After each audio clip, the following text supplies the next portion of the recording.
अस्सलामुअलैकुम नाज़रीन, मैं मोहम्मद असलम हुसैन सियासत की आलमी ख़बरों में आप सबका इस्तकबाल करता हूँ। पेश है दुनिया भर से आज की कुछ अहम खबरें। हिंदुस्तान के वज़ीर-ए-आज़म नरेंद्र मोदी ने आज यूक्रेन के सदर ज़ेलेंस्की से फ़ोन पर बात की और रूसी फ़ौज से लड़ने वाले मशरिकी यूरोपीय मुल्क में जोहरी तनसीबात की हिफाजत पर तशवीश का इजहार किया। दोनों रहनुमाओं ने रूसी सदर पुतिन के जज़वी तौर पर मुतहरिक होने के ऐलान के तकरीबन 2 हफ्ते बाद बात की। पीएम ने कहा कि हिंदुस्तान जंगज़दा रूस यूक्रेन के दरमियान किसी भी किस्म की अमन की कोशिशों में ताउन करने के लिए तैयार हैं। वज़ीर-ए-आज़म के दफ्तर ने एक बयान में कहा कि वज़ीर-ए-आज़म नरेंद्र मोदी ने दुश्मनी के जल्द खात्मे और बातचीत और सिफारतकारी के रास्ते पर चलने की ज़रूरत को दोहराया। उन्होंने अपने पुख्ता यकीन का इजहार किया कि तनाज़े का कोई फौजी हल नहीं होना चाहिए। इसके साथ ही अमन की कोशिशों और शराकत के लिए हिंदुस्तान की आमादगी से आगाह किया। यूक्रेन के सदर ज़ेलेंस्की ने अपने मुल्क के शहरियों से एक वादा किया है। उन्होंने कहा कि एक हफ्ते में यूक्रेन के मजीद हिस्से को वापस ले लिया जाएगा। ज़ेलेंस्की ने मशरिकी डोनबास के मजीद इलाके रूसी अफवाज से वापस लेने का वादा किया है। अपने शाम के खिताब में उन्होंने कहा कि इस पूरे हफ्ते के दौरान डोनबास में मजीद यूक्रेन के झंडे लहराए गए हैं। एक हफ्ते में मजीद होंगे। इसकी अफवाज ने बड़े मशरिकी शहर लेमन की तरफ जाना शुरू कर दिया है। रूस में सदर पुतिन ने 21 सितंबर को ऐलान किया कि यूक्रेनियन जंग में शामिल होने के लिए रूसी फौज में रिजर्व फोर्सेस को भर्ती किया जाएगा। इसके बाद 2 लाख से ज़ायद लोग रूसी फौज में शामिल हो चुके हैं। रूस के वजीर दिफा सर्गेई शोइगु ने यह इत्तला दी है।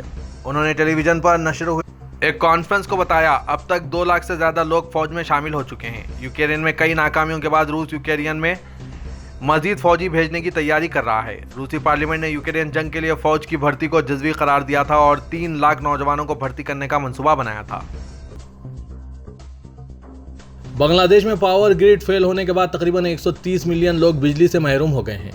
तकरीबन पूरा बांग्लादेश तारीकी में डूबा हुआ है। मुल्क के बड़े हिस्से में बिजली नहीं है। यह पावर ग्रिड मंगल को फेल हो गया। सरकारी पावर कंपनी का कहना था कि रात 2 बजे के करीब मुल्क के 80% हिस्से में अचानक बिजली चली गई। बांग्लादेश के शुमाल मगरबी हिस्से के कुछ इलाकों के अलावा मुल्क का बाकी हिस्सा तारीकी में डूबा रहा। बांग्लादेश के सरकारी बिजली के इदारे के तर्जुमान एहसान ने कहा है कि पावर ग्रिड फेल होने की वजह से ताहाल मालूम नहीं हो सकी। इसकी तस्दीक की जा रही है। शुमाली कोरिया ने मंगल को दरमियाने फासले तक मार करने वाला बैलिस्टिक मिसाइल दागा, जो जापान के ऊपर से गुजरते हुए बहरकाहल में गिरा। बीबीसी ने मंगल को अपनी रिपोर्ट में यह मालूमात पेश की है। शुमाली कोरिया की जानिब से जापान पर मिसाइल दागे जाने को जापान और अमेरिका की तवज्जो मबजूल कराने के लिए एक दानिस्ता इक़दाम के तौर पर देखा जा रहा है। बीबीसी के मुताबिक बैलिस्टिक मिसाइल 22 मिनट तक हवा में रहने के बाद बहरकाहल में गिरा और इससे कबल तकरीबन 4500 किलोमीटर का फासला तय किया। अगरचे ये अमेरिकी जजीरे गुआम से बहुत दूर हुआ था। वज़ीर-ए-आज़म जापान फूमियो किशिदा ने कहा, शुमाली कोरिया के हालिया तजुर्बे की शदीद मजम्मत करते हैं। मैं कौमी सलामती कौंसिल से मौजूदा सूरत हाल पर बात करूंगा। उन्होंने कहा कि वो इस सूरत हाल पर कौमी सलामती कौंसिल से बात करेंगे।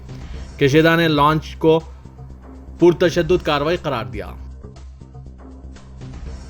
साबिक अमेरिकी सदर डोनाल्ड ट्रंप ने न्यूज़ चैनल CNN के खिलाफ हत्या की इज्जत का मुकदमा दायर करते हुए $475 मिलियन हर्जाने का मुतालबा किया है। ट्रंप ने यह मुकदमा अमेरिकी रियासत फ्लोरिडा के डिस्ट्रिक्ट कोर्ट में दायर किया है। ट्रंप ने CNN पर इल्ज़ाम लगाया कि वो इनके खिलाफ मजम्मत और तजलील की मुहिम चला रहा है। डोनाल्ड ट्रंप ने कहा कि CNN को खदशा है कि वो 2024 में दोबारा सदारती इंतखाब लड़ेंगे। डोनाल्ड ट्रंप ने अपनी 29 सफ़ात पर मुश्तमिल शिकायत में कहा है कि CNN ने इनके बड़े असर व रसूख और काबिल एतमाद इमेज को जानबूझकर बदनाम करने और सियासी तौर पर शिकस्त देने के लिए इस्तेमाल किया। अमेरिकी नायब सदर कमला हैरिस और भारतीय अदाकारा प्रियंका चोपड़ा ने हिंदुस्तान के साथ अपनी वाबस्तगियों का इश्तराक किया और शादी और तनख्वाह में मसावत और मौसमियाती तब्दीली समेत मुख्तलिफ उमूर पर तबादला ख्याल किया।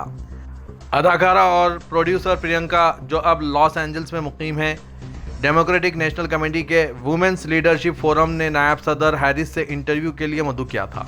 प्रियंका गुलकार निक जोन्स से शादी के बाद अमेरिका में सुकूनत इख्तियार कर गई है। इनकी एक बेटी भी है जो इस साल जनवरी में पैदा हुई थी। अदाकारा ने इंटरव्यू का आगाज इन दोनों के हिंदुस्तान से ताल्लुकात की बातचीत पर किया। सऊदी काबीना ने फिर कहा है कि आलमी बरादरी को ईरानी खिलाफ वर्जियों के खिलाफ खड़ा होना पड़ेगा। ईरान बैनुल-अक़वामी क़वानीन, रिवायात और मुआहदे पामाल कर रहा है। सऊदी खबरसां इदारे SPA के मुताबिक काबीना का इजलास मंगल को जिद्दा के खसरुल सलाम में शाह सलमान बिन अब्दुल अजीज़ की सदारत में मुनक़िद हुआ।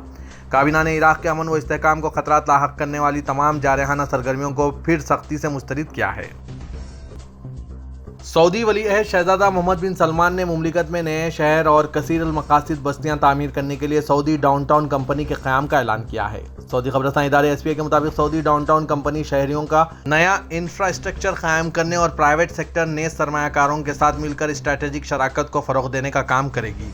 इन्हें मार्केटिंग, कारोबार, सयाहत, तफरीहात और आबादकारी के शोबों में सरमायाकारी के नए मौके मुहैया किए जाएंगे।